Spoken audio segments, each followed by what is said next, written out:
We're scientists. We want to evaluate them. We want to understand what their power is. I can see the tidal wave coming, and we can either have an amazing surfing ride or, get stuffed. I need to really understand what these things are really capable of and what I and our team's capable of. So we really try to use the suite of tools. We have this thing we call accelerated insights. What we used to do in about 7 weeks, because of doing a major study, we now do in about 7 days. AI may replace many of our jobs, but UX research is one of the roles most at risk because the technology is increasingly automating many of the tasks. John Whalen is one of the researchers working at the forefront of leveraging AI. He joins us today to map out the future of research and how anyone in product can ride the AI augmentation wave to better individual and team results. Maybe there will really be fewer UX researchers. Maybe they're more focused on this, I'm calling sort of storytelling or conducting. I picture someone in front of an orchestra and orchestrating these things. So I think you still need someone to be able to do that kind of thing. There's many questions in research, and I don't see any reason why a designer or a PM can't ask a set of questions that they wouldn't have been able to otherwise and get a quick answer. This is episode 28, and we're discussing how AI will transform product research with John Whalen Ph.D. We cover topics that are hugely important to anyone working in product and agencies, including how to gain more influence with stakeholders and leaders, that it is possible to do 7 weeks of work in 7 days thanks to AI, that researchers must be curious about AI or get wiped out, that how we work has already been disrupted every time a new tool arrives, and why synthetic users are actually immensely powerful and when to use them. I really want people to think obviously about the end users, but turn that just as much to your senior stakeholders. This is a, tens, hundreds of millions of dollars investment. If they get it right, they're the hero. If they don't, they kind of are out of a job. They're actually very vulnerable. And this is a way we can actually really help them have informed design. John Whalen leads insights and innovation at Brilliant Experience, where he helps global brands understand the psychology behind their customers' behaviors and brings successful products to market. Initially skeptical about AI, John and his team conducted extensive AI versus human studies to pinpoint precisely where AI-enhanced research excels and where human judgment remains irreplaceable, and became convinced that AI will transform how research will be done. Now he regularly interviews pioneer founders in the AI for UX space and leverages the latest AI tools to deliver rapid, scaled, global insights for top brands. With a PhD from Johns Hopkins, John combines academic rigor with real-world pragmatism to help UX researchers and product leaders harness the new realities of AI-powered research. Follow him on LinkedIn and learn about his work at brilliantexperience.com. Thank you for listening to the Design of AI podcast.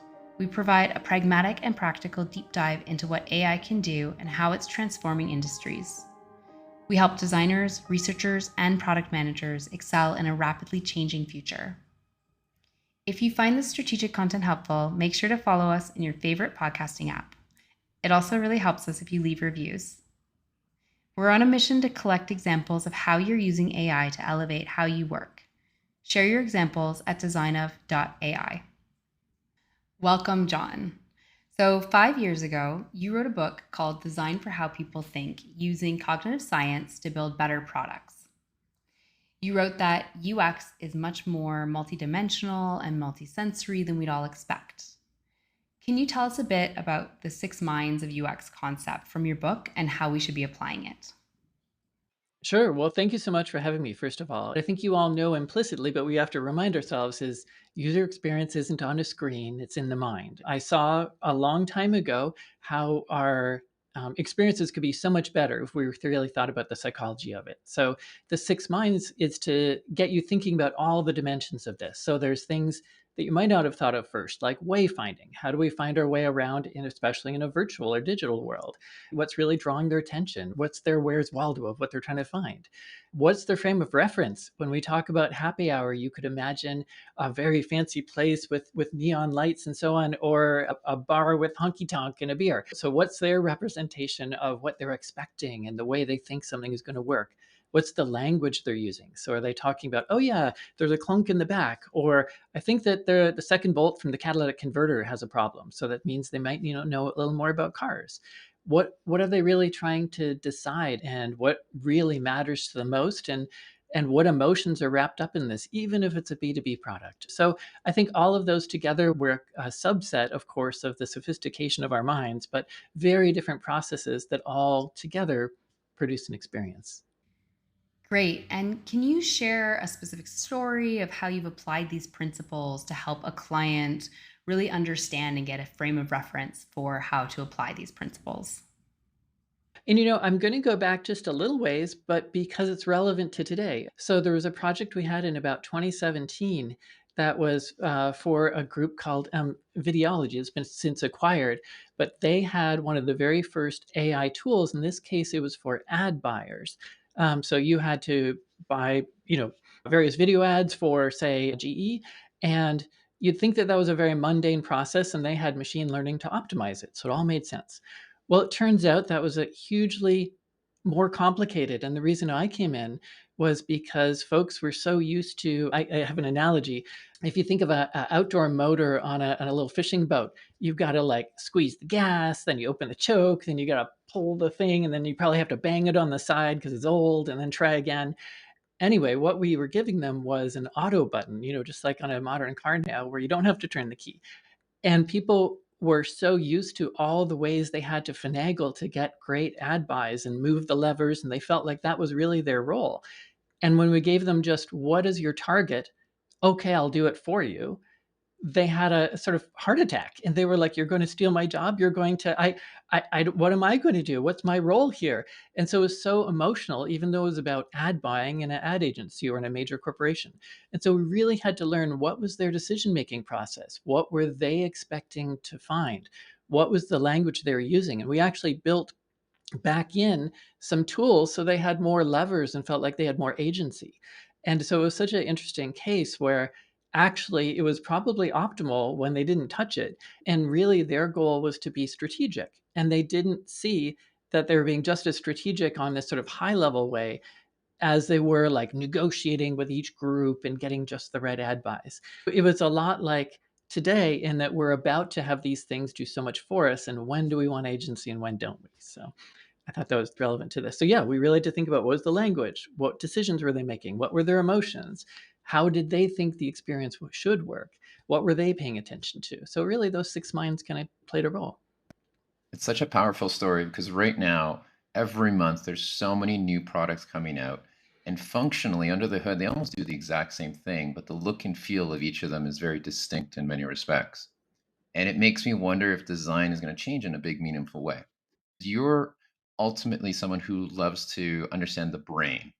And there's Mhm. a lot of speculation that AI will change the way that we have to design, rely on, and interact with technology. Have you seen any signals in your work that our behaviors are already starting to change or will be changing soon? Yeah, I think the best answer is we don't have very much data yet, but I can tell you what my intuitions, what I'm seeing is, like you were saying, signals are. First of all, with designing, we want answers, or we want to get what we want done. And so, one of our big clients for a long time, and it's on our website, is and was Google. And you can see the contrast with what, say, modern Google search is, or Perplexity, where it skips over, here's a great website to find your answer, and says, here's what you should be thinking about. And so it leaps us to an answer. So the question is, how do we take that in? And so there is design about, how should I trust that? When do I want to dive in? When do I want to learn more? There's really two ways you can think about this. One is, I want something done sort of automatically. Like, I love when I walk into Starbucks and my cup is just waiting for me there, just the way I want it. And other times I really want control. And where in one case you've got very distinct things, you go do this for me, I'll be over here. In the other case, I really want to sort of co-think. And I think, to your point about what's changing about design, is this notion of co-thinking. And so I'd like to think that my book, Design for How People Think, if we think design AI for how people think, is really relevant. How do I want you to represent the information to be natural to me? Which parts do I want to make a decision on, and which parts do I want you to handle because I have limited working memory? What are the words I use for this in comparison to someone else? So, like, real personalization could be a real difference there. It just opens up so many new fields, and you are going more into how people are thinking than just where should people click.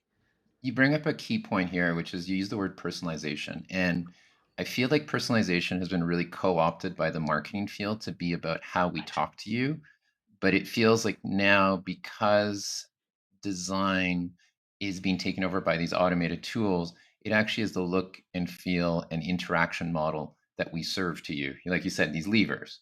Because when we think Mhm. of a car, the way a car is designed today, it doesn't need all those buttons, really. It could just be a Right. start button and it's probably good to go, but it'd be very uncomfortable and unsettling for us to sit in that type of car today, at least. What are some of your predictions, at least in terms of the types of websites and the types of digital tools that we're going to start seeing popping up as a direct result of this level of personalization? So I don't mean to go too nerdy into it, but there's this notion of multi-agent systems, and these are where there are lots of steps can be handled, and a lot of things could be sort of orchestrated for you. So I think we'll much more be a manager of many. Think of yourself as the boss of many little agents that are out there. And so I think one question is how much are we designing for the humans interacting with our tools, and how much are we letting their agents actually interact with our tools, and what do they need to give us the information we need? And so that's a whole new world of is that HTML? Is it behind it? Technologically, we'll figure out an answer. But I think there are lots of times, and the example I gave of just looking something up in Perplexity and getting the answer is a good example where I'm not looking at that website or that tool or that app.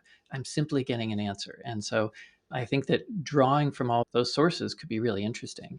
And I do a class on this kind of stuff, and we give an example of parents who are traveling with small children in a new country they've never been to before. And they describe the need for something that says, okay, I want to, which museums, for example, or kids' things do I want to go to? And then, well, that I have a 2-year-old, so I can only make it this far distance to, say, public transport or to a car. And also, they're going to want to go to the bathroom and they're going to want this kind of food. How can something reach out and give me all these things that I want kind of in a singular experience because I just want to know all those things and I have to find them all independently right now. It's very clunky. So logically, we could have many agents that are going after all these different elements and bringing it together for us and repackaging in really interesting new ways. Right. And when we think about how clunky these ecosystems of different agents can be, it's a really interesting behavioral challenge as I see it, because we're really just at the beginning of this kind of agent ecosystem play. I've been working on a project recently that was really looking at the future of interactions with AI, and that was really the central part of that conversation was if you consider in the future we will have these multi-agent systems and people will want to have a single one that represents them, that can be trained on them and speak on their behalf. And so how will that change people's engagement or interactions with AI in this space? And I'd love to know from you, as someone who is thinking about this a lot clearly, is what do you see as some changes in consumer behavior that we might need to plan for, to research on, to strategize around when we're building out for the potential world of multi agent systems? Yeah, gosh, first of all, who knows, really? But I'll do my best. I think that one of the pieces there is just that sort of solving my problems collectively. We in user experience are really trying to wave the flag for the end human, right? And I think one of the exciting things here is we can really have something on our end that is really supporting our needs. So I think that there will be these tools or things that essentially are the consumer, I've got you on my side kind of perspective. And right now we have to sift through maybe a marketing message or deciding which product to pick based on things that they tell us. And the interesting thing is perhaps there's something that's going to give us a window into, well, let me dive through all those good and bad comments about the product or service. Let me go into, you're this kind of person, so let me try to imagine here are the kind of needs or things that are most relevant to you. So I think that notion of thinking like me and giving me back something that really resonates with me is really interesting. And we're seeing that maybe in a slightly more creepy way with things like character AI, but where we're really want something more human in response. We did a study, just one last example. We have a study a long time ago with when things like Alexa first came out, and we had Alexa and the Google product and some of the others. It turns out actually that the Google product was the best at answering questions, just getting them right. We did sort of like a Jeopardy. Tell us which country has the Eiffel Tower. The moral of the story is that half the people said they wanted the Google product because it answered the questions correctly the most. Half of the people said they wanted Alexa, and the reason why was not because it did the most right, but it answered them the way they asked the question. It felt more humanistic to them. They were willing to have grace on perfection because of that. And so I think that that's a piece to experience that we shouldn't undervalue now that things are feeling more detached, even with COVID and everything else. What a great example. So, going back then to trying to research and understand these experiences and the ways in which people want to be engaging with AI technology, one of the things that we're constantly being told about AI tools is this idea that we can just do more faster. And I think, especially as someone who works in the research field, where we're seeing it constantly being commoditized and undervalued with the idea of just do it faster, that anybody can do research now. And so I'd really like for us to take a moment to talk about not just doing things faster, but how can we be doing it better through the use of these tools? How can we be making smarter insights with these shorter timelines? Sure. No, such a thoughtful question. So, like I said, in teaching my class, I think one of the things that really came out from our team was, wow, I can do research really fast. But, I'm so used to actually interviewing the people myself and really feeling them and really I can wave the flag for them and support their interests because I've internalized what they're feeling and struggling with. And so some of these AI tools, I think they actually can make you go faster, but they aren't necessarily well suited to either the major decision maker or designer or whomever to really, really experience what that person is experiencing. I think they have an opportunity actually in design of those tools to make them so much better in that way. Functionally, they're faster. So, first of all, I think the notion of doing research faster, we actually looked at us just doing things the old way from way back in 2022 and also doing things with AI, to accelerate what we're doing or augment. And the other thing that I've done that I don't know if you know is I've actually interviewed a bunch of founders of these products. And so I think we're at about getting close to 30 now, just because I was terrified of missing what opportunities I might have, or even understanding, should I take these things seriously or not? What role should they play? What role should I play? And so what we've come down to is yes, having these tools actually in virtually every step make things a little faster, get us the first 40% of the way there. The way that we've structured the way we work with clients now is to turn things around quickly, but all of our time virtually for our UX researchers is spent in the insights part. Certainly, we are working with stakeholders to define questions properly. We're experimental psychologists. We'd like to think how to set up a test.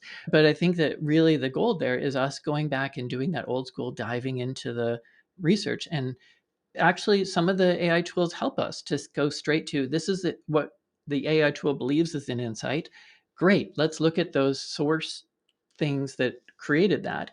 And let's try to dive in and see, oh, it actually missed this other subtlety. They're great at saying, here's the average response, here's an interesting insight, but not framed as much yet. And I'm sure they can in the future strategically. So here's what we're setting out to do. Here's what we're setting out to innovate. Here's our corporate landscape. Here's our goals.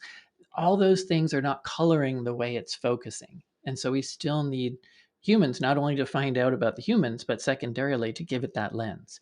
And so I think that can change over time, but that and humanity are probably the two big things I give the tool makers to come back to us with. Please make sure to subscribe to our Substack to never miss an episode. On the Design of AI Substack, you'll also receive more strategic insights and recommended products at designofai.substack.com. You mentioned your podcast. For everyone, it's called AI for UX. And you've spoken to a lot of founders, and they're tools that are really exciting. There's so many of these new tools coming out. But I think what's really important for people to know is that you've become quite a champion for AI's ability to fundamentally change how we do UX research. Can you walk us through what a typical project looks like today versus, Mhm. let's say, what it might have looked like 2 years ago? And to be clear too, you mentioned me as a champion, and I wanna say that I think I'm seeing the opportunity here. Also, those of you that know me from before definitely was so skeptical of these tools and really, we're scientists. We want to evaluate them. We wanna understand what their power is. And so, yes, I think I am a champion in the sense that I can see the tidal wave coming and we can either have an amazing surfing ride or, get stuffed. I need to really understand what these things are really capable of and what I and our team's capable of. So we really try to use the suite of tools. We have this thing we call accelerated insights. What we used to do in about 7 weeks, because of doing a major study, we now do in about 7 days. And it's really remarkable that we've compressed the time. And we've certainly done things where we've compared the quality of those things and really looking at each piece sort of carefully. But one thing we're doing differently is and this might be a point of discussion already, is on our first meeting with stakeholders, we try to bring them all in the same virtual room and get them to actually work with synthetic users. So we try to say, what really are your research goals? And like, great, who generally are we talking about that you might want to learn from? Let's go ahead and ask this synthetic user a question. And so I'm just trying to give you an example of what's different. And that is not to get the answer and we're all done. That's to stimulate our stakeholders to be like, oh, that's not really what I was looking for. I was looking for this. So we're helping actually between us and through this tool to deeply understand what really the stakeholders want. The other thing is maybe their definition of who they'd like us to talk to wasn't quite right at first. So this helps us sort of align on core stakeholder goals and on the target audiences. From there, we often use some prompting we do. So it is sort of old school prompting with whatever tool you might use to help us go faster in designing the study, to help us go faster in crafting, say, an interview guide or a recruiting guide. And then there are amazing AI tools that allow us to match us with users. And also, what we've found is that the biggest change in our process is that we're using more of AI moderation. And this is where the participant logs in and they are basically asked questions by the AI and asked follow-up questions by the AI. And I know that sounds very qualitative, and for the folks that are maybe more quant driven, the interesting thing here is it opens up so many things. That opens up speed, so we can do 200 people overnight. Scale, we can do things. So, the engineers at Google, a really good example. They're like, wow, those 8 interviews are really interesting, but, we have hundreds of millions of users. Like, so what? And so with this, we can scale to a point that might be needed. The other thing is that it allows you to do this notion of qualitative and quantitative has kind of changed where you can really do open-ended questioning at scale and have a process to be able to take that in and adjust it. So there is this blending of those two, people say, I'm a qual researcher, I'm a quant researcher. That really is kind of, I think in the long run will be sort of blended. And the other thing is we can be more inclusive internationally. My key point is that we used to be asked, can you please ask, 16 people about this core question on our product? And now what we can do is we can ask that question, but internationally, multilingually, and have the answer much faster for them and allow them to get more insight. So I think that the pieces that have changed for us are just simply speeding some processes, doing AI moderation, and giving us actually more time to really dig into the insights part. So we still have humans do a lot of time on that. And then framing the report, I haven't found anything good at AI that tells a story like humans do yet, especially for knowing the stakeholders. Here's how we need to present the story in a way that's persuasive because we our clients are just as much the users as they are the end stakeholders because we really want to make a difference. But hopefully that gives you a feel for it really has dramatically changed, primarily because of this notion of AI moderation, really. I want to talk about AI moderation for a second. I think when we're speaking to a single research goal or a very small set of questions, it makes a lot of sense. So I find that there is a ton of value in it, especially around scalability, the access to a multilingual, multinational audience that maybe would have been prohibitive otherwise. But when we're talking about a larger study, something that's maybe more ambiguous, and is longer than perhaps 5 minutes. How are you ensuring the fidelity of the insights and the results that you're getting? Because the challenge that I've had with these tools is that when you are asking a very strict set of questions, it's easy. But the more that you need to go into follow ups or digging into responses that you're getting, the less consistency that you'll get in those responses. So you might have 200, 300 responses that all have a different set of questions that were asked to them, and just a lot less consistency in that way. Is there anything that you've found in your experience that has worked to overcome that? So, first of all, you're absolutely right that this is a great example of this. What do I want to be in control of, and what do I want the AI to handle for me? And for you, this feels, kind of too out of control. And you would love to have more of those levers to pull to rein this thing in. So, there actually are a range of tools, and some of them allow you to say, ask no more than this many follow on questions. With this follow on question, here are the kinds of range of things that I'm interested in knowing. And we found that actually the prompting beforehand to warn them of what's to come has been helpful for us too. So to put it, frankly, we put it to the test where we said, here's humans doing moderation for a body of work. Here's AI doing moderation for a body of work.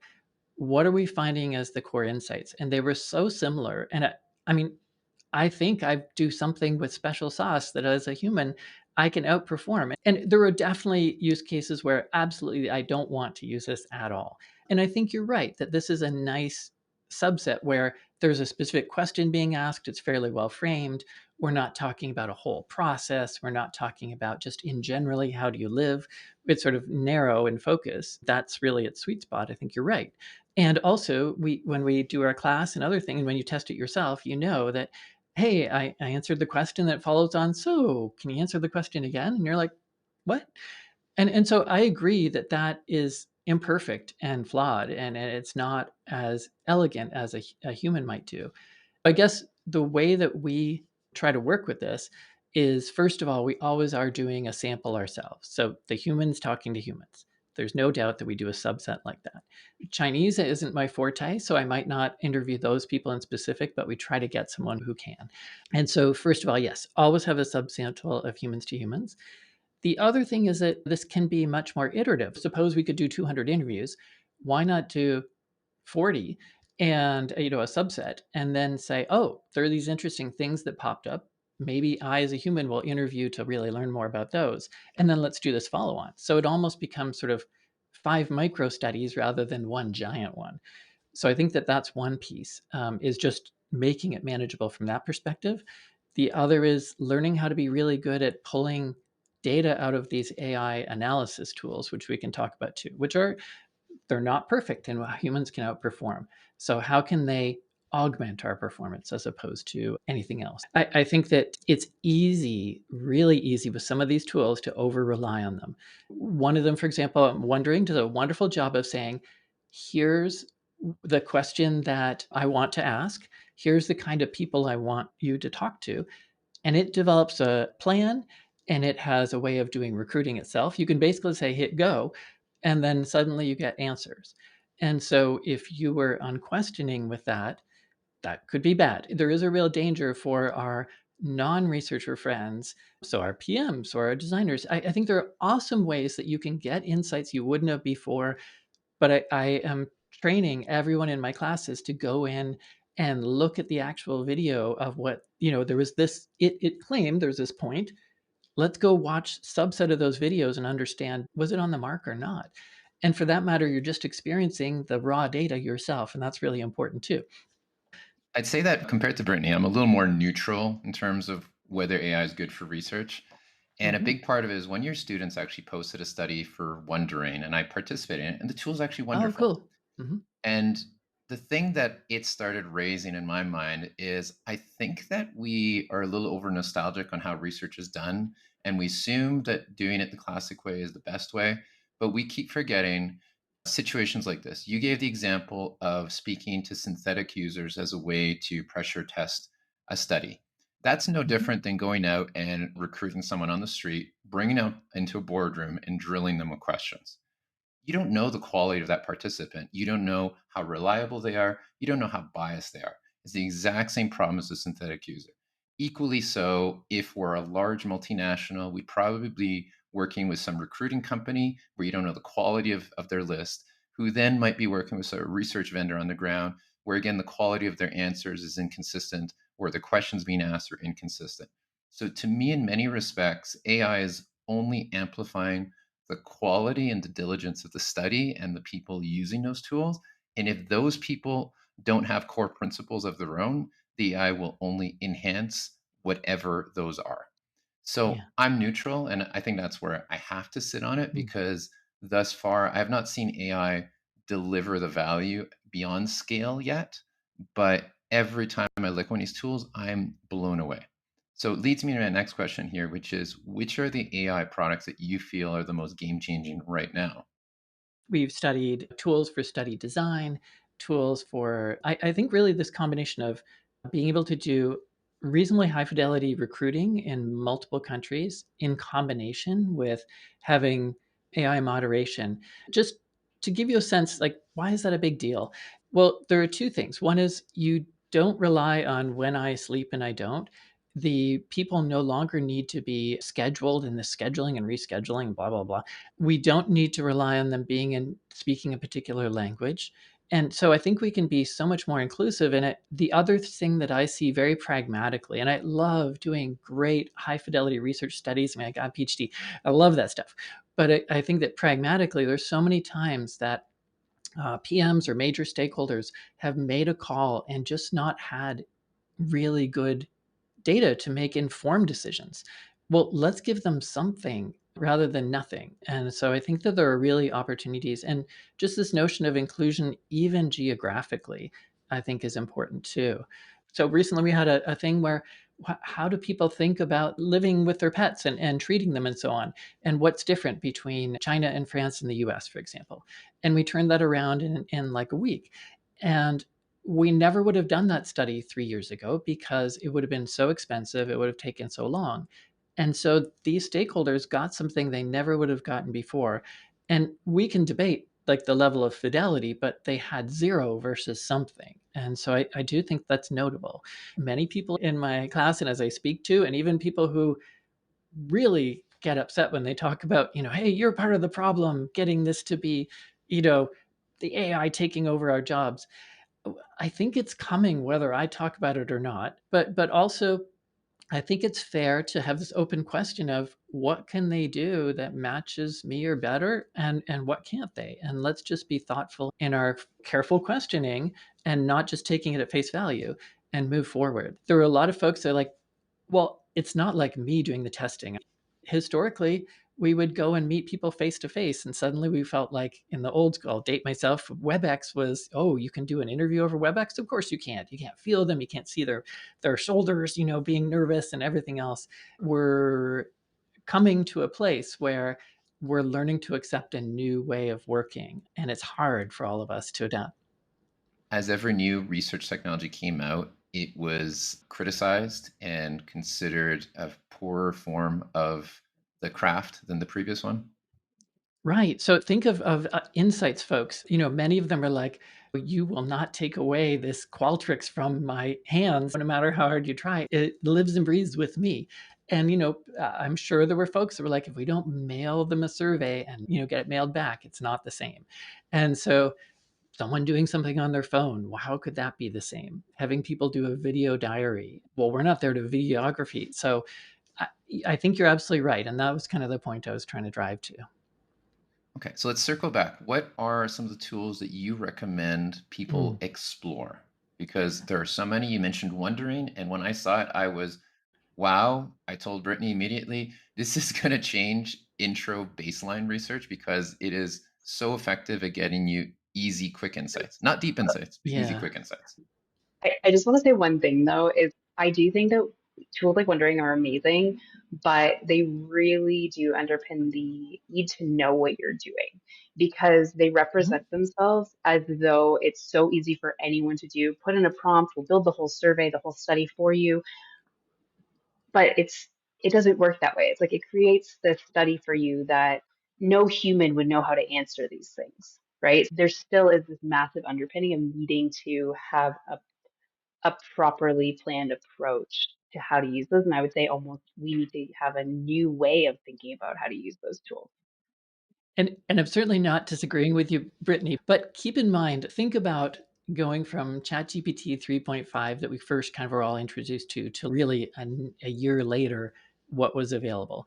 So I'm not necessarily saying all these tools are perfect right now, but just remember they're all at the worst they'll ever be. And so we need to kind of future forecast and imagine what they could be. And I think that's really where my head is. So I'm Canadian, so I'll talk about where is the puck going to go as opposed to skating to the puck. I think that's really where my head is at. What might these things be capable of? And, I try hard, RP, not to necessarily name specific products, but you can see as I've talked about them and the folks that I've interviewed, we do actually really try to be really neutral at Brilliant and say, here are these possibilities. And I am in Washington, D.C., so I'll say it depends. Because let me just give you a couple categories of these things. So one is the ones that are really good at sort of individual studies. And I think and we can kind of like rattle off a whole list. So there's Listen Labs and Wondering and Outset and Herd. And anyway, there are many others. And then if we wanted to do a diary study, I'd say DScout and others. And then there's another class of tools that are really focused on building a huge research repository. And I think that's another thing that will really transform how we do work, because historically it's so much that we've done research. We have a deck, we have these recordings, we have a hard drive, and they kind of just sit there, and we do another study and another study. So there's many of these, and I apologize for not bringing up everyone to memory that I interviewed, but there are folks like Marvin is a good example of this. There are Condens. There are many of these that sort of seek to do user evaluation, and I can kind of keep going. There's so many names, and I've actually in some of my talks I say here's a map, but the moral of the story is there are really good ones at driving collecting the data. There's some that are really masterful at bringing the data together in interesting ways. And I've got sort of a third class for you that are even maybe more, they have a different focus, I guess, more like a CX focus, where there are ones like Next and Olvi, and these are all names you might not have heard of, Yabble and Verve, and they seek to bring together social listening, things from your sales team, things from customer support, all these tests, and how can we use that fire hose to really drive insights? And so I do think there are all these interesting ways we're going to merge. And so one of the ways is the folks that historically have done innovation and product innovation, and there are folks who've done sort of insights in major corporations. And I really do think those will get closer together, really, because we and our stakeholders want to have access to all the same data. You're highlighting something so critical for everyone listening to know, which is you need to become product agnostic because it's changing so quickly. And if you grasp onto your Qualtrics, as was a great example from 8, 10 years ago, you will get left behind. Because quite honestly, every quarter, there's a whole new round of products and you have to move Mhm. quickly. You need to adapt. You need to imagine there's a new way of doing things. And if you don't, you might be left using an old model, perhaps, which might get you just poor results, right? Right. And so actually, we can talk about both how all of us in product or experience have to change. By the way, in the interviews with founders, if you're interested in some of those videos, there are sort of three things we do. One is to just say, who is the ideal market for your product? Show me how it works. And then the third thing is, where do you think this all is going? Like, you have to build a product anticipating where things are headed. So tell us about your vision of where this is headed. And those are really interesting conversations. So as I've interviewed folks, and they're so thoughtful and insightful, it feels like folks like me that are really the researcher side, we call ourselves researchers because we're doing the research, we're doing the interviews. And I really do think we'll be more conductors, of the symphony of all these tools. And so we're really going to be making curators. We're going to make sure we're doing, like, Brittany, I can feel from here how strongly you feel about doing great, high quality research. I'm with you. And so that's one of our roles there at scale. I think we'll have more time or more focus on storytelling and helping to be strategic. I know some folks felt like research was just, for this part of the product. I think to me, it's always been strategic, but even more so that we're informing things higher and higher up the food chain to let them know where the puck is headed, how people in general are evolving. And this is a great example of things like Perplexity or other things. What's the next tool? We're all into ChatGPT now. What's next? So how is that evolution happening? And so we're going to be the storytellers about that. And to do that across the world, we're going to need some of these tools to be able to scale and go fast enough. We've mentioned a couple times around this conversation around the idea of these tools being viewed as devaluing research or devaluing the work of the researcher. And you've touched a little on your perspective around that. And I'd love to hear more specifically, what is your perspective? And what are some examples of research work that you've found are different now because of these tools that maybe weren't possible before? Yeah, certainly. I think the ones that come to mind, for example, it's very common for our clients to call us up and ask us for two kinds of things. One is, I need to do something at a scale I'm not capable of right now, and you can. And we're in a funny place too, where they might not be allowed to bring the tools in house yet because of legal or procurement or other reasons. Those are fair questions, and it's good to be cautious. And of course, in an environment like banking or healthcare or other things, we need to take care and we need to be cautious. But regardless, actually, folks know that we can do things sort of more internationally now and also just get them to things faster. Also, sort of this notion of a blend of qualitative and quantitative. So we're doing some survey questions and some things that are open ended so that really all the insights team and the innovation teams are getting things they need. So that's one side of how we're working differently and sort of quicker turnaround, really, just because we're driving efficiency, but we're still doing the insights. We're really digging in. I think the other piece is folks are saying something to the effect of, I have these 500 hours of interviews. Like, what did I leave on the cutting room floor? And, did they ever mention our brand, our marketing stuff during these interviews? Did they ever mention a product that they weren't thinking of? What did I just miss? And so we're doing a lot of looking back, and sometimes we're constrained. By the way, there are these very specialized tools. In other cases, they are in a controlled environment, so we're only allowed to use, say, Copilot, because that's the thing that's approved in their world. And so there are ways to use the brains behind any of these are typically, not always, but almost always LLMs. There are interesting deviations from that of people doing classic machine learning. But anyway, so I think those are the two pieces. One is really getting information fast and at scale, and that can be very exploratory as well. It doesn't just have to be, does this product fly? These things are very good at doing things like quick concept testing. That's great. But we still are doing more strategic work. The other piece is just, I have this big pile of data. What did I miss? And so really reanalyzing this, because we can do that kind of scale and have it help us to identify interesting pieces. And we also just on our own randomly look at videos in the entirety to see what the AI missed, so we know what to look for that it missed. Looking back and seeing what was missed or mining for new insights, I think is an interesting point that I don't often hear people talking about when it comes to using these tools. So thank you for that.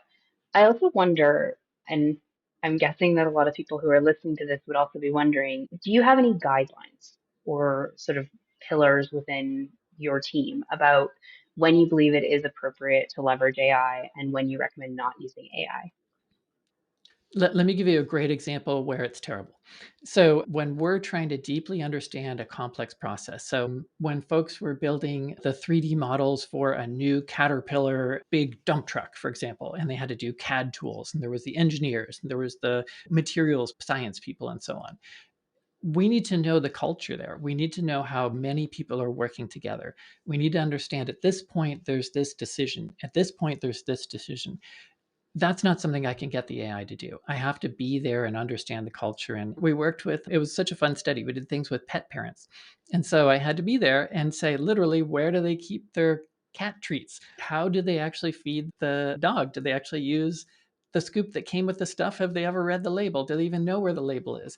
And so witnessing people was actually really valuable in both of these cases. No AI that does that for us.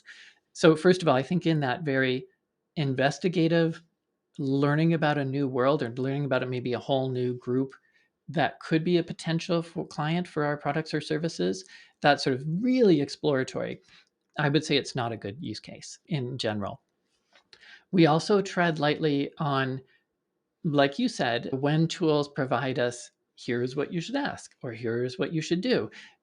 That's a great first start, but then you take out your red pen and make it better. So I think that we generally would encourage people to, first of all, always trust but verify, just like I think your intuition is, Brittany. And secondly, where I actually think that another thing that you might not have thought of for using this is that sort of bouncing ideas off of. So keep in mind, let's go back to synthetic users just for a moment.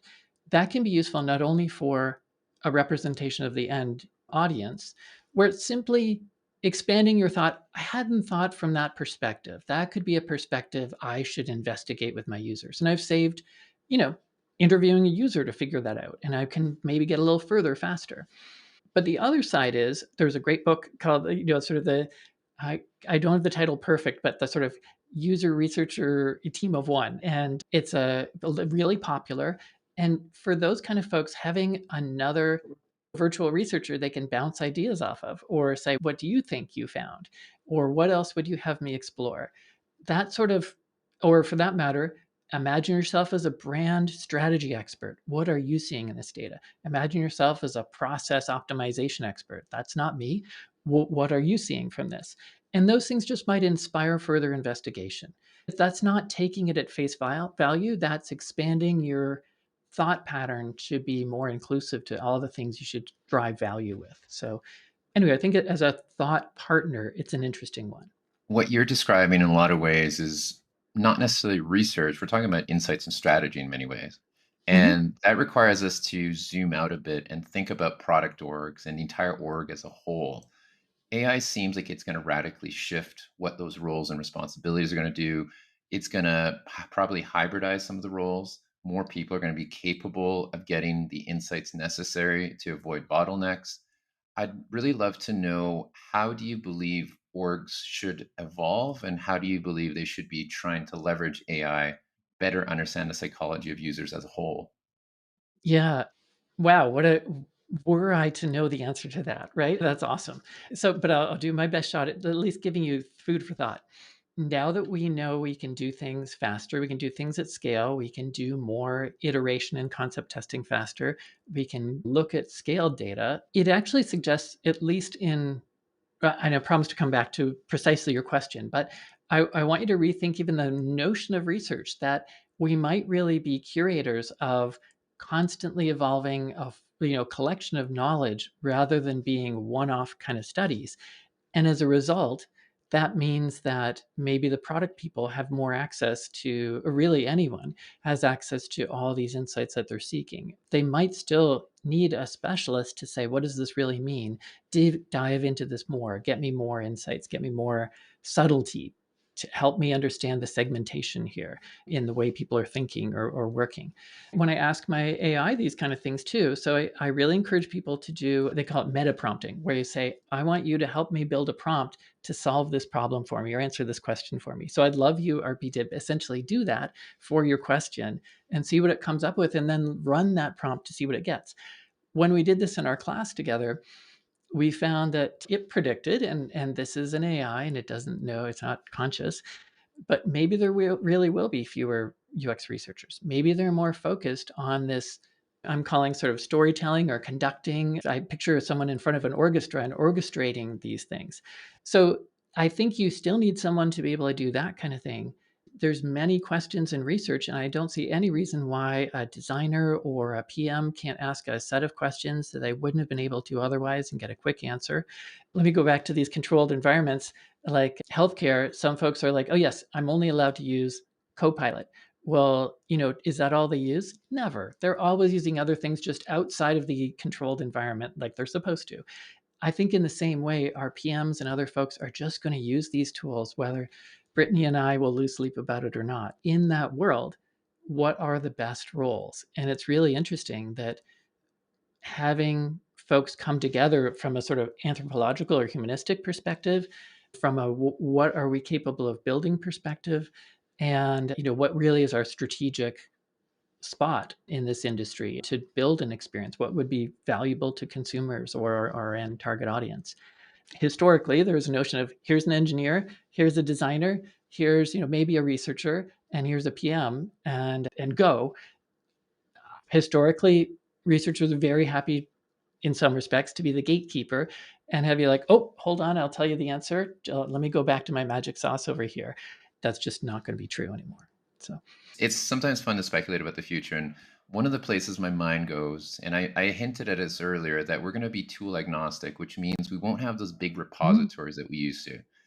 And in the grand scheme of things, we're the ones that created the semantics of how a product would get used, and a researcher would create an ontology of how information was processed.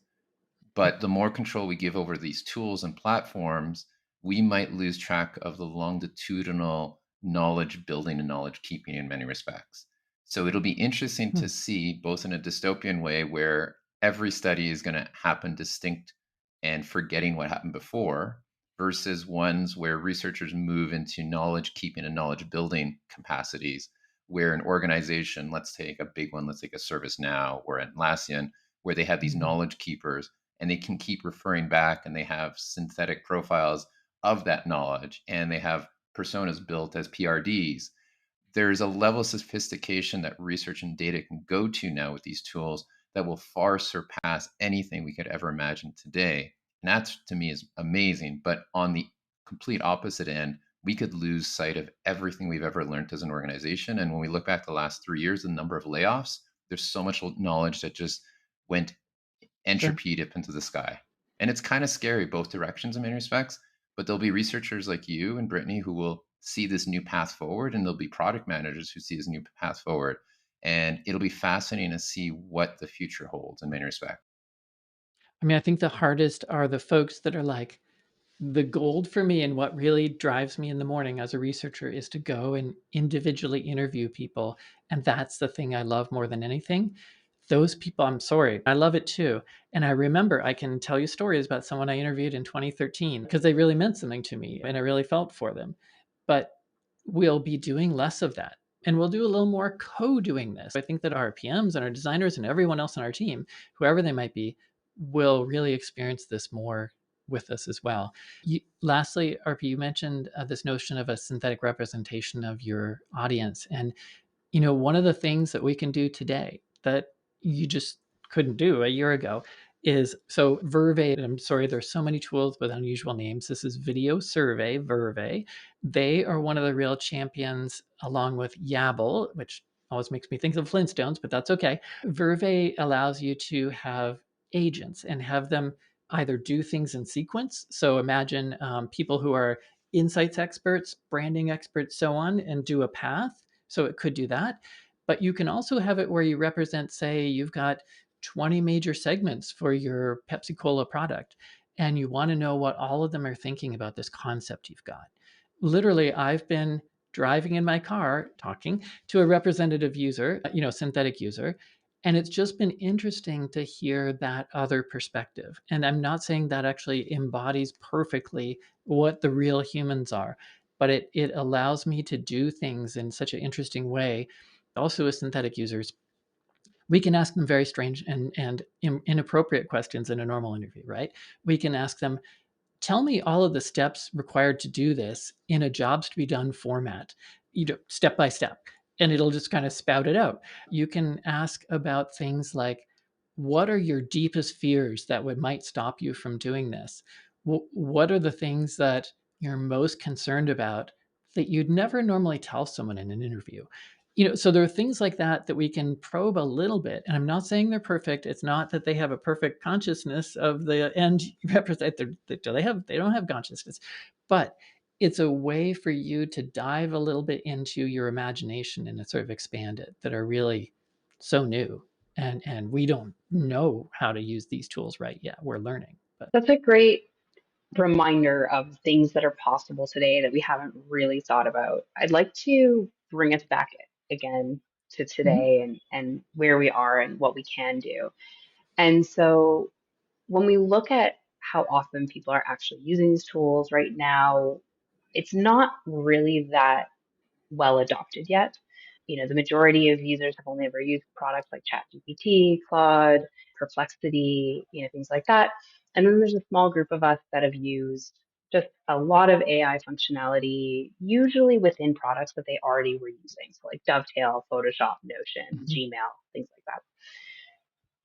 What are some AI capabilities that you, as someone who has been exploring so many tools, have found that people might be really surprised are possible today? I think I alluded to your question just a moment ago in that sort of literally talking to a representative user or talking to a co-innovator. Let me actually just frame this.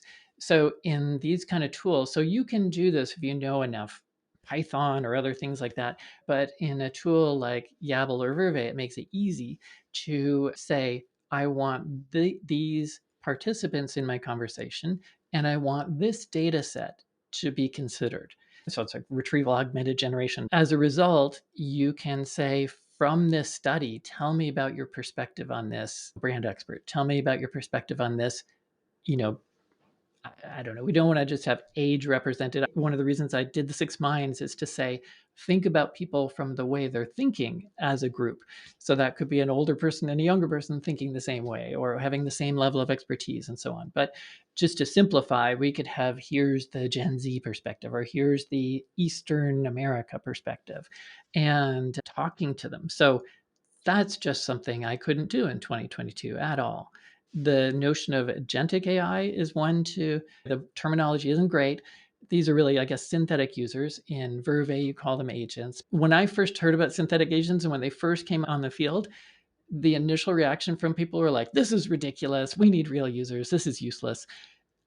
I want you to just consider what could be the value of these things. Let's go slow, let's be careful, but maybe there could be an opportunity for these things to add value to your process you might not have otherwise had. So if you're a real skeptic, all I ask you to do is genuinely give it a real try, not so you'll be a true believer, but so that you can understand what its capabilities could be in the future or maybe are now and where it could play a role, if any, for you, and maybe not. But I guess I want to take a very tempered approach. And I think the same with RP. I'm delighted that you tried being a participant in an AI moderated study. So there is Listen Labs has a couple demos on their website. I think they do like a personality quiz and one other. And I encourage people just to experience it. So you get the feeling for what that human experiences with that. Going along with the like, that's weird, or oh, it's easier to talk to this thing in this circumstance than it would be to me to talk to a human. I've had people where they're like, yeah, well, I like to shoot my gun in the backyard. It's kind of fun. And, who knows what I'll hit? And they might not want to say that. The person actually was happy to share that with me and then said, do you want to go to my shed in the back and I'll show you all my guns? And I wasn't real keen at that moment, but I think the point is that they might be more willing to say whatever they might say. And so that's an interesting opportunity. So I do want people to try AI moderation. Also, if they know many languages, switch. One of our participants switched into Cantonese and went back, and it just fluently followed along. So it's like, wow, that's possible. And I think the third is this notion of these multi agent systems. These are early days. We really have to do a lot of work to make these things happen right now. There are systems like N8N or Crew AI or others. And I just want you to know that these things exist and you can take a look at what some people have produced. And actually, deep learning AI has great tutorials on these kind of things for humans and people who love to program Python who are fellow humans as well. Another one that I'd love for you to try, again, to understand the possibility of co thinking, is download Cursor, download Lovable, one of these tools. These are all what they call IDEs, and I can't remember what that stands for, but it's basically programming tools. And the key point is you can tell it, I want to build this kind of program, and it goes and does it and asks you questions. My Python is very rusty. I can still do things. And you literally say, copy this part of it and say, what does this mean? And what is it used for? And so it's teaching me and I'm doing stuff with it. And what an interesting model for other situations. So I guess those are just a subset of examples. We could go on, but I'll stop. Thank you so much for those. Now, I can hear passively in the background people groaning, being, like, oh, it's not going to change research. But what I implore people to do is test these tools, see what they're not good at, and focus your skills in those areas. Because I've tried so many of these, I've tried digital twins, and you quickly see where the technology is today and where it's not. And that enables you to hone your focus, your intention, your path, and it's so valuable. Now, the other point I wanted to kind of close things out with here is I'm someone who's more of a research strategist. I've written so many proposals for products that get killed. They get sliced, they get diced, they get cut down to the smallest chunk possible. Many teams don't want big research studies. And Mhm. these tools that you're proposing enable us to get the work done that otherwise would never have been approved before. And that gets us closer to deeper answers rather than further. So, again, I encourage people to explore the possibilities rather than immediately assume that it's not better. And imagine a stakeholder, for some folks that are like, no, I'll always do research by hand and really meet with people. So today happens to be a Tuesday that we're recording, and they want an answer on Thursday, and they'd like it, with all these situations and with no cost. I just want to say, will they be willing to wait the 7 weeks or the weeks really that it will take to do it by hand? Or will they consider using either an alternative that entirely bypass you, or would they be willing to do something in the middle where you're orchestrating these things to drive efficiency? I understand everyone's desire to have beautiful, elegant, thoughtful, well crafted studies. I do too. I think we can do some of that with these tools supporting us. Just like I don't worry about transcribing anymore. I let Zoom do it or whomever. And so I think there are many pieces like that that we should wonder what we can let go of in order to support us doing the things we're most valuable for. You brought up earlier the idea of understanding a culture. And I think this is really important Mhm. because another factor, again, I'm someone who writes proposals, and sometimes cultures are defined by being quote unquote data centered, right? They will not accept the results of research study until it Mhm. has hit such a threshold that to them it's verifiable.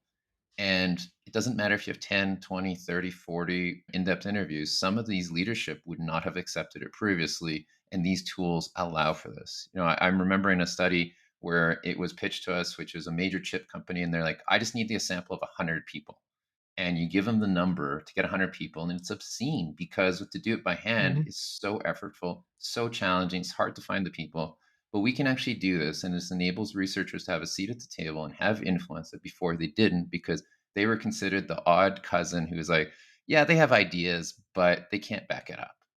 And that's a pretty crappy place to be. And now we can overcome that risk.